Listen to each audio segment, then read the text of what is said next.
La parole de l'Éternel est droite et toutes ses œuvres s'accomplissent avec fidélité, nous déclare le Psaume chapitre 33, le vers 4.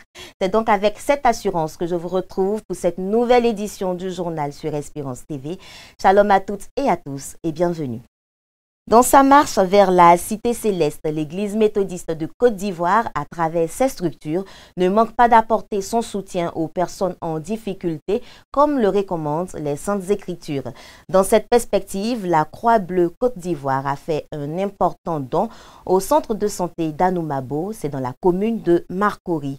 Une action qui intervient en marge de la journée dédiée à la Croix-Bleue qui a été célébrée le week-end dernier par l'Église. Emmanuel Abalé y était. Voici son compte rendu.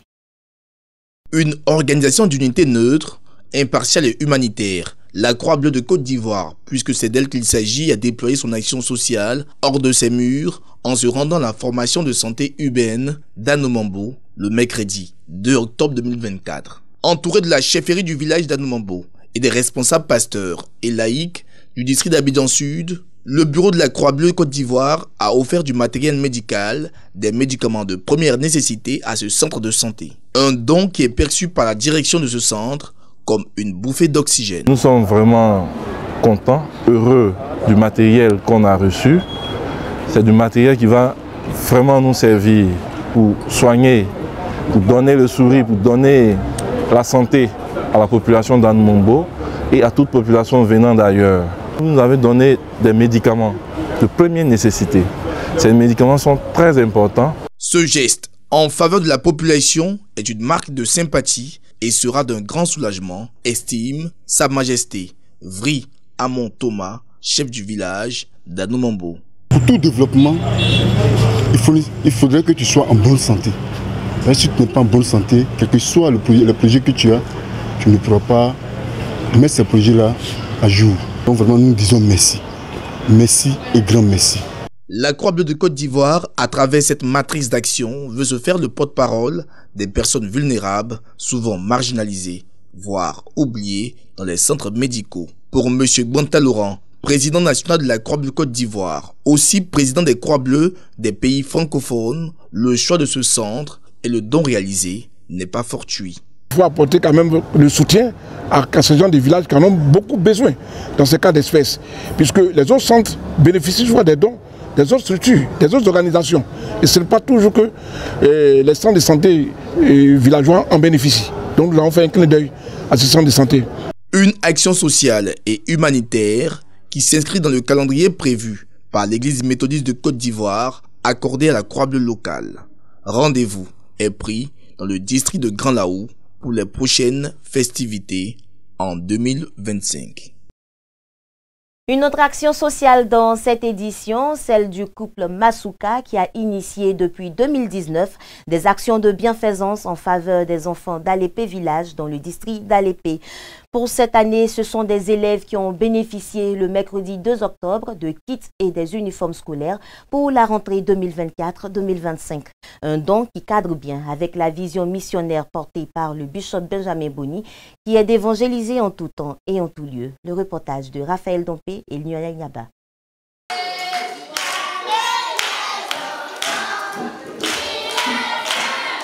Plus de 250 enfants élèves du préscolaire jusqu'au secondaire ont reçu des kits et des uniformes scolaires. C'est un don du couple missionnaire méthodiste Masuka. Une manière pour Jean-Claude et Francine de soutenir l'éducation des enfants en situation difficile. Il s'agit pour eux de concrétiser l'évangile de Jésus-Christ à travers des actions. Nous continuons à donner le soutien aux études et le soutien aussi pour la nourriture. Ce programme, c'est juste dans le cadre de la mission.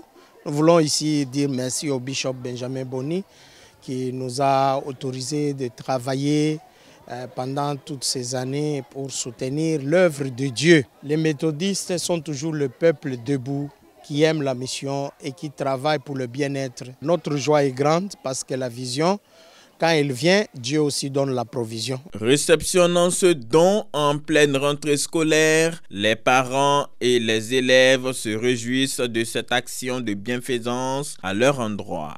J'ai reçu un prix ce soir, donc j'aimerais remercier Madame Malika avec son mari de nous avoir donné ce prix. Je suis vraiment très heureuse d'avoir reçu ce cadeau. Ça m'amène à comprendre que vraiment nous devons suivre Dieu. Bon, je peux dire merci parce qu'il nous fait du bien. On apprend des messages bibliques. Il a retenu qu'on doit toujours venir à l'église, on doit suivre Dieu.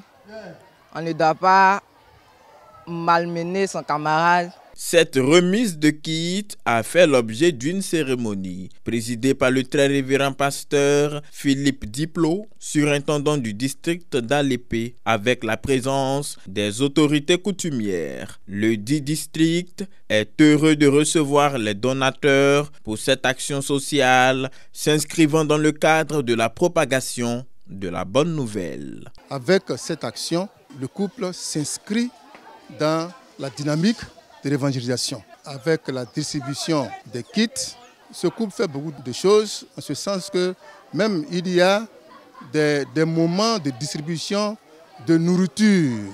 Poursuivant ce programme d'évangélisation auprès des enfants et des jeunes filles désœuvrées depuis 2019, tous les mercredis et samedis, les enfants reçoivent des enseignements spirituels, des vêtements, des soins et de la nourriture.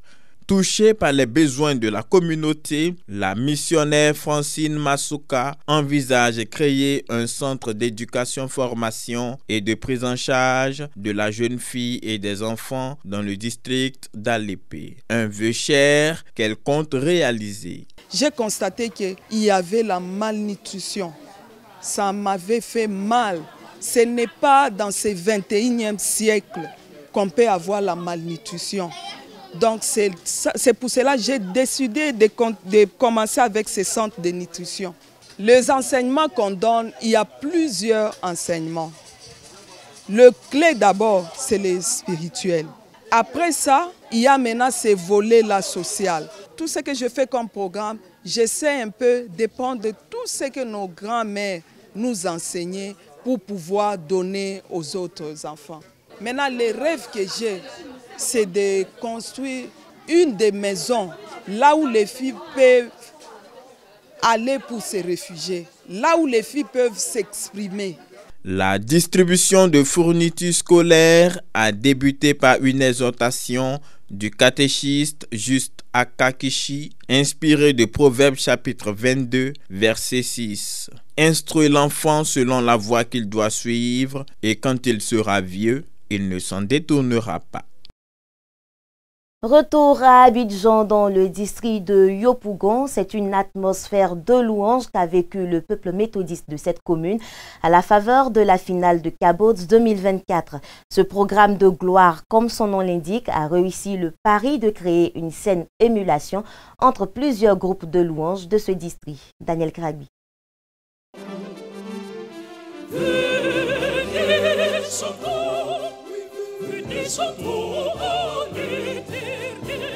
Le rideau est tombé sur l'édition 2024 de Cabod avec sa grande finale qui s'est déroulée le samedi 28 septembre 2024 au temple Exode de Yopougon-Sikoji. Ce programme de louanges organisé dans le district de Yopougon a suscité une saine émulation de compétition entre 4 grandes catégories de groupes de louanges, à savoir les chorales des écoles du dimanche, les organisations de jeunes, les groupes musicaux et les chorales liturgiques de ce district.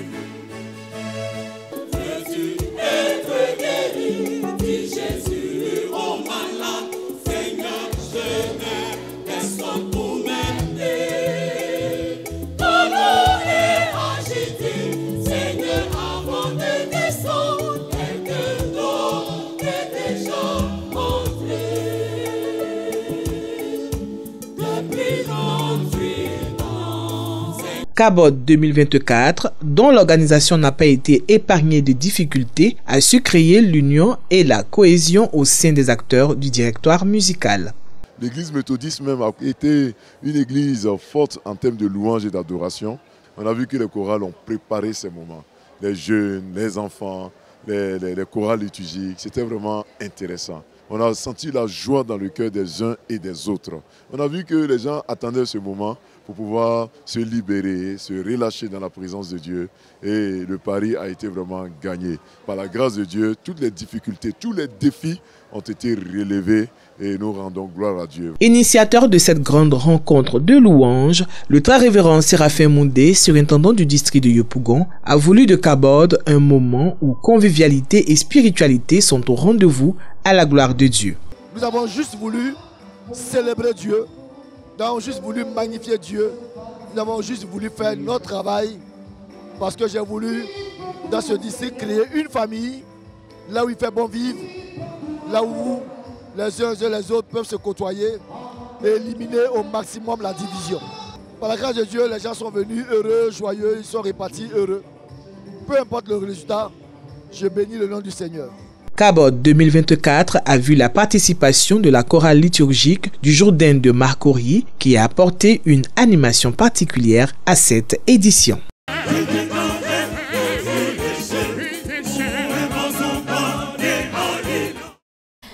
Au niveau national, les étudiants qui occupent les chambres des cités universitaires de manière illégale sont sommés de libérer ces chambres dans de brefs délais. Cette injonction est l'émanation d'un communiqué du ministère de l'Enseignement supérieur et de la Recherche scientifique. Cité universitaire de Mermoz, dans la commune de Cocody. Il est 15 h ce jeudi 3 octobre. Sommés de quitter les lieux pour occupation illégale. Les concernés plient bagages. Hier, nous avons reçu sur la page Facebook du ministère de l'Enseignement supérieur qui nous demande de libérer les cités universitaires. C'est par le biais de la FESI que j'ai obtenu ma chambre en cité. Suite au communiqué du ministère de l'Enseignement supérieur et de la Recherche scientifique, cette mesure a pris effet depuis le mercredi 2 octobre. Moi, j'occupe de manière illégale, comme ils disent. Mais j'ai postulé 2 fois, je n'ai pas eu de chambre. C'est pourquoi j'ai eu recours à ceux qui nous donnent des chambres de manière illégale. À Mermoz, à la Cité Rouge ou encore à l'université de Cocody, tout semble se dérouler dans le calme. Les agents du CROU A1, aidés par les forces de l'ordre, veillent à l'application effective de cette décision dans les cités du campus de Cocody. Maître Florence Louan-Messon est la première femme bâtonnier de l'Ordre des avocats de Côte d'Ivoire. Elle a officiellement pris fonction le mercredi 2 octobre 2024 et elle succède ainsi à Claude Mantenon qui a dirigé l'Ordre des avocats à plusieurs reprises. Comme priorité immédiate, Maître Florence Louan-Messon s'est engagée à faciliter la vie professionnelle des avocats. Vous voici investi d'un beau charge. Je ne vous envie pas. Je ne vous envie pas. Et je vous dis bon courage. Maître Louan-Messon est désormais la première femme bâtonnière de Côte d'Ivoire. Avocate depuis 1996, elle succède à Maître Claude Mantenon, dont elle a salué le travail abattu avant d'affirmer son engagement à hisser pendant les 3 prochaines années les couleurs de l'institution judiciaire. Je suis émue et reconnaissante. Émue pour le moment historique que représente la cession pour la première fois d'une femme à cette fonction. L'émotion est également présente en pensant au chemin parcouru. Ce chemin, je le dois à des confrères qui m'ont permis de devenir celle que modestement je suis aujourd'hui. Par une nation inclusive et participative de tous les avocats sans exclusive, j'entends mettre en œuvre le programme pour lequel vous m'avez élu. Commandeur de l'Ordre du mérite de la justice ivoirienne et bâtonnier sortant, Maître Claude Mantenon a dressé le bilan de sa gestion de l'institution qu'il a dirigée successivement de 2003 à 2005, de 2007 à 2009, puis de 2021 à 2024, avant de donner la main à sa dauphine. En ce jour, c'est un mélange de satisfaction et d'espoir que je passe le témoin. Satisfaction, car je suis convaincu d'avoir donné le meilleur de moi-même pour servir notre barreau. Espoir, en ce que je passe le témoin à un confrère avisé. C'est donc avec une grande sérénité que je vous confie, bien mécaniquement et juridiquement, la responsabilité de conduire notre barreau pour les années à venir, sous le regard confraternellement approbateur et bienveillant de nos confrères présents ou absents ce jour. Vous serez sans nul doute le bâtonnier de tous les avocats. Maître Florence Laurent-Messan est la première femme bâtonnier à diriger l'Ordre des avocats de Côte d'Ivoire, une institution créée en 1959 et qui est aujourd'hui forte d'environ 600 avocats aux compétences et domaines variés. Et puis, le Premier ministre Robert Begré-Mambé a procédé au lancement de l'extension de l'Institut de la médecine nucléaire d'Abidjan. C'était à la faveur des journées portes ouvertes de cet institut qui a déjà traité plus de 1000 patients entre 2023 et 2024. CHU de Cocody, Institut de médecine nucléaire d'Abidjan. Ici, des appareils spécifiques dits gamma caméra et des produits radioactifs comme médicaments utilisés pour le diagnostic et le traitement précoce des maladies graves telles les cancers ou les maladies cardiovasculaires. Déjà une année d'activité et le ministère de la Santé satisfait des avancées. Avant la mise en place de cette infrastructure, c'est plus de 600 patients qui se déplacent chaque année pour se rendre à l'étranger pour bénéficier des soins de médecine nucléaire, ce qui engendrait des coûts considérables et des risques accrus. Aujourd'hui, grâce à la vision de son Excellence le Président de la République et l'engagement constant du gouvernement, ces soins sont disponibles désormais sur place à Abidjan. Ce sont plus de 1033 patients ivoiriens étrangers qui ont pu bénéficier d'examens et de traitements essentiels, notamment des scintigraphies osseuses, thyroïdiennes, rénales, cardiaques et pulmonaires. Ces résultats témoignent de l'impact immédiat et durable de cet institut sur la santé publique de notre pays et au-delà de nos frontières.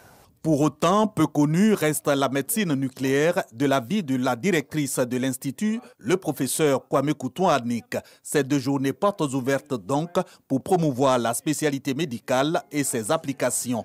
Les praticiens ivoiriens ont le soutien de ceux de la Tunisie, du Togo, du Bénin et du Sénégal. Le gouvernement, lui, procède au renforcement des capacités du centre par le don d'autres équipements de pointe et de nouveaux bâtiments dont le Premier ministre procède ici à la pose de la première pierre. Ainsi se traduit la vision du président Alassane Ouattara de faire de la Côte d'Ivoire un modèle en matière d'accès aux soins de santé, précise le chef du gouvernement. Toutes nos régions seront dotées très prochainement d'hôpitaux de référence avec des équipements de pointe, sans oublier le vaste programme de construction et de réhabilitation des établissements sanitaires de premier contact.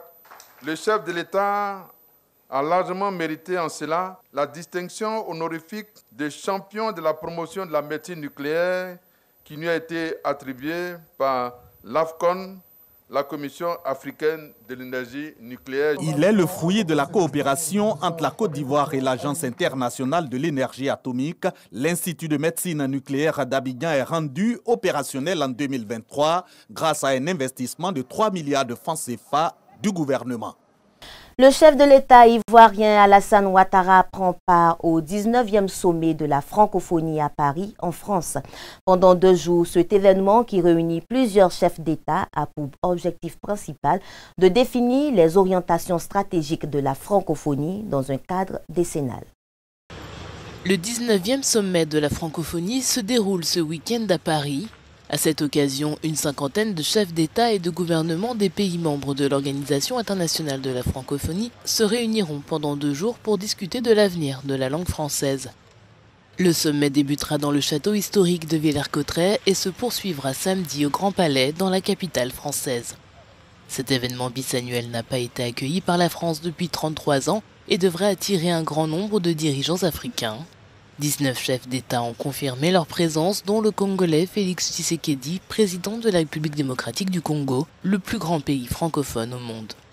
Le thème de ce sommet de 2 jours est « Créer, innover et entreprendre en français », mais les participants ne feront pas la passe sur l'actualité et échangeront sur les grandes crises internationales telles que l'escalade de la violence au Moyen-Orient et les conflits armés en Afrique.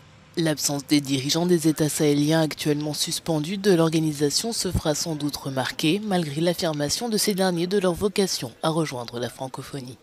Si la langue française progresse en termes de nombre de locuteurs dans le monde, son enseignement, lui, régresse avec le temps.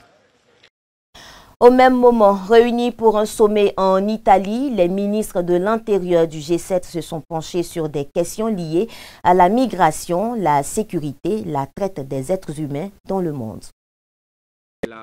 Les ministres de l'Intérieur du G7 sont en Italie pour un sommet de 2 jours tournant autour des questions liées à la migration, la sécurité, la traite des êtres humains et le trafic de stupéfiants. Le forum qui rassemble l'Italie, le Canada, la France, l'Allemagne, le Japon, le Royaume-Uni et les États-Unis intervient dans un contexte international tendu, marqué par une crise migratoire, des guerres et des conflits en Ukraine et l'engrenage de la violence au Proche et Moyen-Orient. Des représentants de la Libye, de la Tunisie et de l'Algérie sont attendus le 2e jour du sommet ce vendredi. Pendant ce temps, avec la situation de crise que traverse la Somalie, les Nations Unies se sont engagées à New York à soutenir la mission de paix entamée dans ce pays de l'Afrique de l'Est. Le Conseil de sécurité des Nations Unies s'est réuni à New York pour faire le point sur la situation en Somalie. Lors de cette réunion, l'ONU s'est engagée à soutenir la mission de paix dans ce pays d'Afrique de l'Est.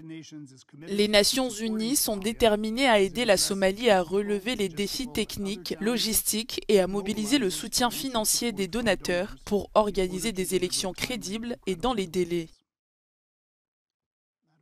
Nous sommes impatients de travailler sur une nouvelle mission pour les 2 prochaines années sur la transition progressive vers les pays membres des Nations Unies et sur la réalisation des priorités énoncées dans la lettre de la Somalie au Conseil en août 2024.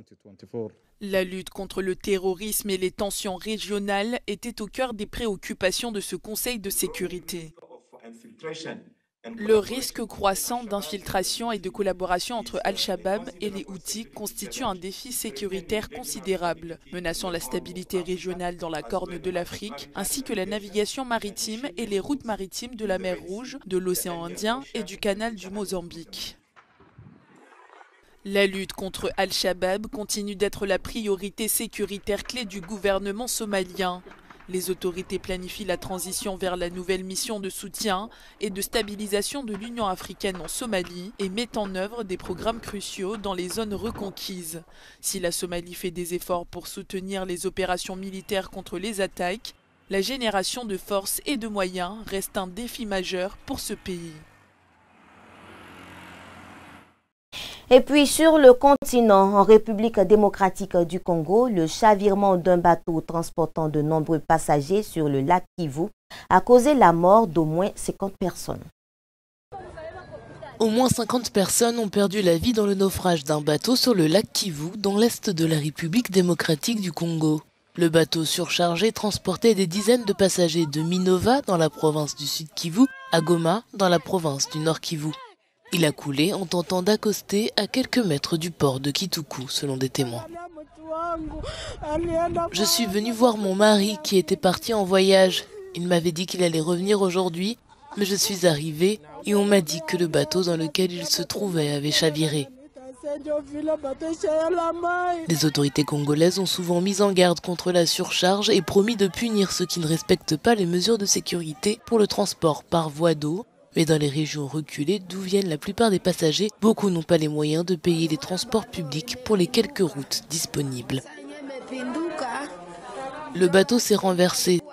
Certains se sont jetés à l'eau, ils ont commencé à nager et d'autres sont restés coincés dans le bateau. Je ne me souviens pas comment j'ai été sauvée parce que j'avais déjà perdu connaissance.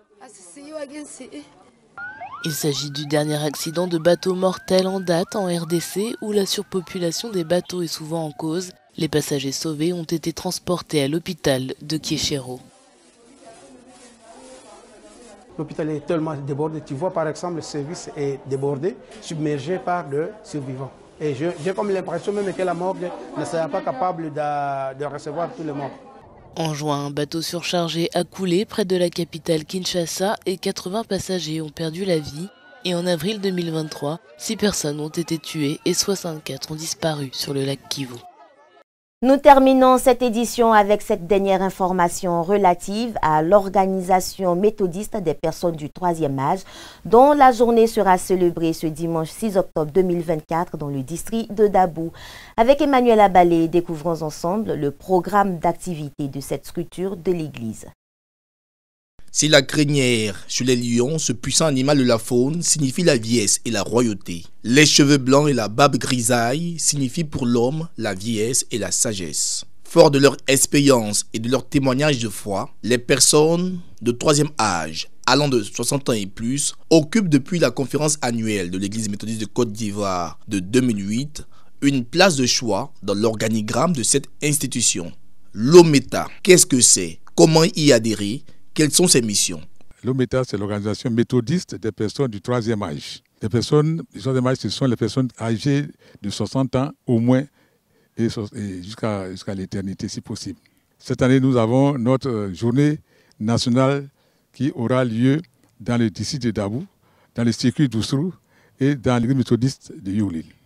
Et nous devons aider l'église à se tenir debout, que la jeune génération puisse faire le travail qu'il y a à faire avec nos conseils et avec notre appui.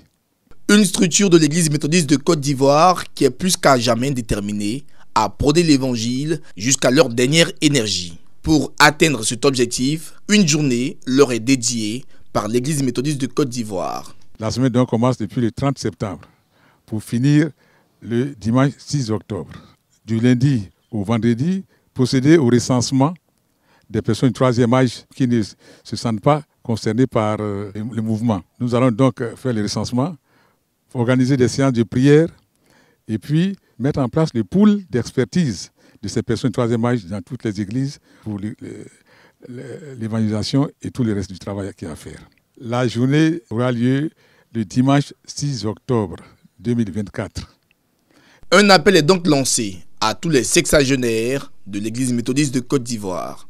Il faut donc que tout le monde se lève pour que ce que nous avons commencé à faire et qui n'est pas encore fini parce que nous sommes encore vivants, nous puissions aider les jeunes, la jeune génération à faire le travail qu'il y a à faire. Nous devons être leurs conseillers, leurs consultants dans tout le travail qu'ils ont à faire parce que nous avons été et nous sommes encore vivants avec le Seigneur.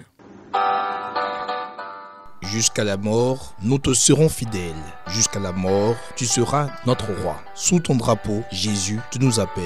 Nous y mourrons en luttant avec foi. Tel est le credo de l'organisation des méthodistes des personnes du 3e âge. Et voilà, c'est ici la fin de cette édition. Merci de votre aimable attention. Excellente suite de programmes sur Espérance TV. À très bientôt. Dieu vous bénisse.